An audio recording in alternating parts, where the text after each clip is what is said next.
Сәлеметсіз бе оқушы? 141 сабақ бөлімдері бірдей жай бөлшектерді бар өрнектерді салыстыру. Бірінші есепте бөлшектерді өсу ретімен жазсаң, біздің галактика қалай аталатынын білесіңдер.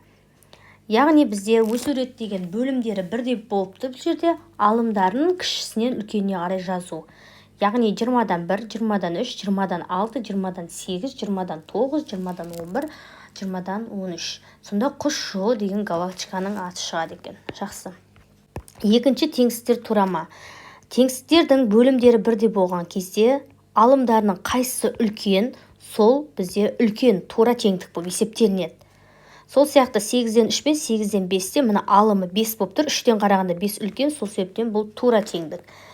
16-тан 5, 16-тан 2, 16-тан 5 дегеніміз үлкен болып тұр. Тура теңдік болады. 20-дан 12, 20-дан 13. Яғни 13-ке қарағанда 12-ні үлкен деп болған, сол себептен теңдік тура емес. 4-тен 1, 4-тен 2. 4-тен 2 үлкен болып тұр. Яғни алымы міне 1-ге қарағанда үлкен болып тұр 2. 4-тен 3, 4-тен 4. Яғни 4-тен 4 үлкен болады бізде, дұрыс. 25-тен 3, 25-тен 6. 25-тен 6 тура теңдік. 100-ден 5, 100-ден 7. Бұл да тура болады. Тек бізде тура емес, тек қана мынау ғана болып тұр. Үшінші есепте дейді. Бөлшектердің бөлімдері барлығы бірдей 25. Алымдарын қосамыз. 13 қосу 2 қосылған 3. Сонда 15, 18 болды. Бөлімі 25 өзгеріссіз жазылады. Келесіде бөлімдері өзгеріссіз жазылады. 19-дан 6-ны азайтам, қосам 3-ті. 19-дан 6-ны азайтсам 13, 13-ге 3-ті қоссам 16. Бөлімде 34 болады. Жақсы. Мына жерде бөлімдері 90 болып тұр. 7 қосылған 55 қосылған 5. Так, 55-ке 55 60, 60-қа 7 67 болады. Бөлімі өзгеріссіз жазылады. Жақсы. Бөлімдердің барлығы бірдей болады. 23-ке қосамын 5-ті, қосамын 1-ді. 28, 29 болады. 40 болады. Өзгеріссіз қалады бөлімі. 80, 63 қосу 15 азайту 9. 69 болады. 80 болады. Жақшаншын жазылым 20-ға 18 қоссақ 38 болады. Сонда 145. Жақшаншындегі 38-ге 29-ды қосып жібереміз. 145 өзгеріс жазылады. 8-ге 9-ды 17 бір ойда 5 67 болады. Жақсы. Төртінші салыстыр дейді. Есептерді салыстырамыз. Бұл жерде де барлығының бөлімі бірдей 88, 55 қосу 13 қосылған 8 болып тұр. Сонда бізде 55-ке 13-ті оған 8-ді қоссақ 76 бөлімі 88. Енді сол жағын есептейін. 88 жазамындағыны 12-ден азайтам 9-ды қосамын 50-ді. 88 өзгермейді. 12-ден 9 азайтсақ 3, 3-ке 5-ті қоссақ 53 болады. Сонда алым үлкен, 76 жақ үлкен болады. Жақсы. Келесіде бізде бөлімдері бірдей. 19, 7 қосылған 5-тен 2-ні азайтсақ, мына жер 3 қой, 3-ті жазам. Сонда бізде 10 болады, бөлімі өзгермейді, 19 болады. Келесі 19, 2-ге 3-ті қоссам 5 болады. Яғни өзін 19-дан 5 деп жазып қойын. 10 жақ үлкен болған екен. Осы жақ үлкен болып есептеледі. Жақсы. Бесінші есеп, амалда орындау ретін анықта және өрнектің мәнін есепте дейді. Бізде бірінші қосу амалы орындалады. 1020 шығады. Көбейтеміз 28-ге. 28644 шығады. Қосамын 18258-ге 46902 шығады. Сол сияқты азайту амалы орындалады. Көбейтемін 304-ке 476-976 шығады. Шыққан мәнді 92888 азайтсақ 384088 шығады. Одан кейін есепте қосу амалы, көбейту амалы, одан кейін азайтамыз 45667 шығады. Одан кейін қосамыз 74-ке көбейтіп 581.618-ге қоссақ 654.508. Яғни балдар есепті өздеріңіз шығарып көріңіздер. Есептің дұрыстығын тексерсеңіздер болады. 6-шы есепте ғарыш айлақта алаңқайларды көгалдандыру үшін 72 кг тұқым себілді. Бір алаңқайды ауданы 220 метр квадрат, ал екіншісі 380 метр квадрат. Олар әрбір квадрат метрге себілген тұқымның мөлшері бірдей болса, әр алаңқайда неше грамм тұқым қолданылды?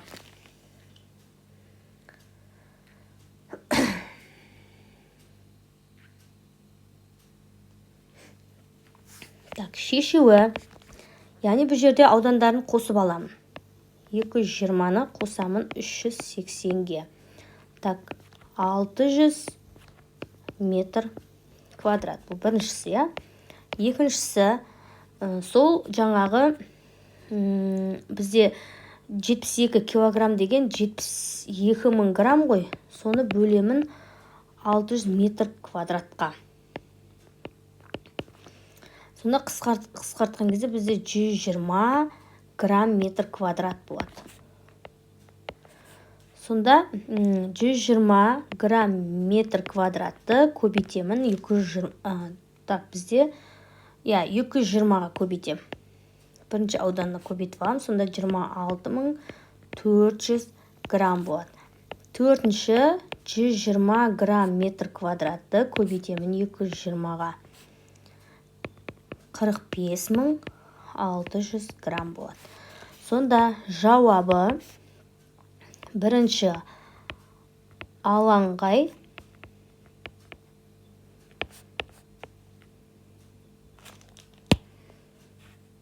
26.400 грамм, екінші алаңқай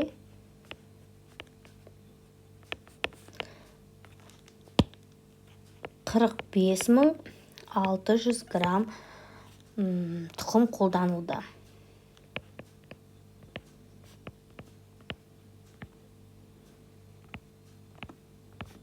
Жақсы.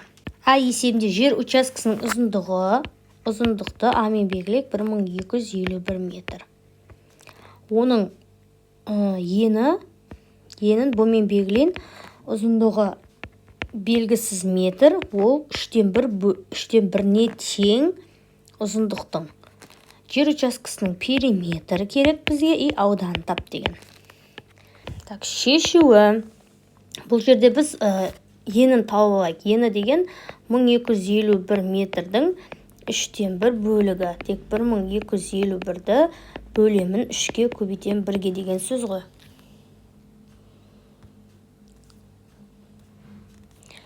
Соны 417 метр шығады. Периметрін табам. Периметр дегенім екі ұзындық, екі ені болған екен, қосылған болады, осыған апарып қоям. 2 көбейтілген 1251-ді қосамын 417-ге. Мынау бізде 1668, оны 3-ке көбейтсек 3336 метр болады. Аудан табу үшін 1251-ді еніне көбейтем. Мынау бізде ені 417. Сонда екеуін көбейтсек 521.667 метр квадрат. Сонда жауабы периметр бізде 3336 метр, ауданы 521.667 метр квадрат болады. Жақсы.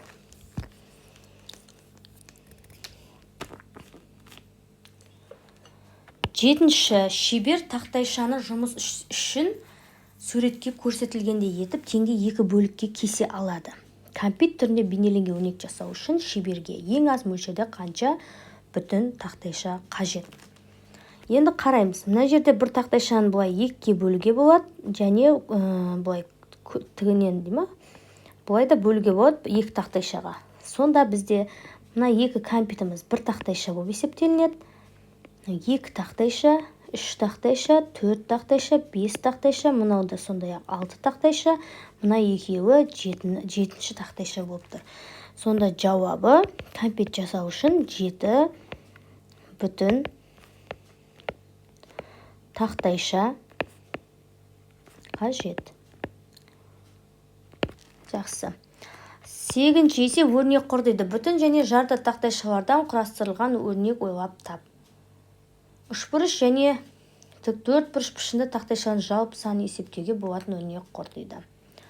Яғни бұл жерде әртүрлі өрнектер құруға болады. Бұл жағдайда тік төртбұрыштардан бізде 3 тақтайша және үшбұрыштардан 2 тақтайша жұмсадым бұл суретте.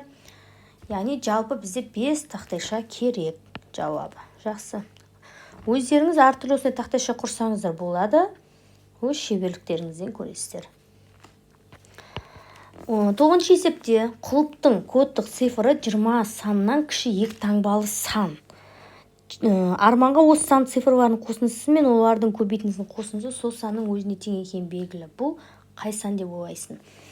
Так, бізде 2 таңбалы сан 10-нан басталады 20-ға дейін, яғни 19 сан. 11, 12, 13, 14, 15, мына 16, 17, 18, 19. Енді бізге айтып тұр, сол санның цифрларының қосындысы мен олардың көбейтіндісінің қосындысы дейді. Мәселен, бірге қосамын 0-ді және бірге 0-ді көбейтемін. Сонда бұл 1 болады деген сөз. 10 деген санныкі ғой цифрмен. 11 дегенікі, мысалы 1 қосылған 1, 1 көбейту 1 деген сөз. 1 көбейту 1 деген сөз. Мынау 2, үстінде 3 болып тұр. Солай кете береді да, мен мына жерде 19 давайын. 19 деген сан 1 қосылған 9, қосылған 1 көбейту 9. 1-ге 9 қоссаң 10, көбейтемін, қосамын 9-ды 19. Сонда бізде жауабы бұл 19 саны. Жақсы. 10-ші есеп салыстыр дейді. Бірінші есепте 30-дан 29, жақшаншыде 10-ға 9 болса 19. Демек, азайтамын, мына жерде 19 болады. Себебі бөлімдер бәрі бірдей болып тұр. 29-ды 19 айсақ, бізде 10 бөлімі 30 болды. Келесі мына жерде 90, 9-дан 6 айсақ, бізде 3. Мына жерге соны жазып қойын, 90-да 3 деп. Яғни алымы үлкені бізде үлкен болып есептелінеді. Келесі бөлімдер бәрі бірді 10. 2-ге 4 қоссақ, мына жер 6. 9-дан 6-ны азайтам. Сонда 10-нан 3 болады.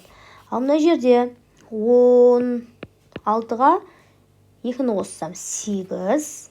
Сонда 10-нан 8 екен салыстырам ғой. Бөлімдері қайсысы үлкен, сол үлкен болып есептелінеді. Жақсы балдар, сау болыңыздар.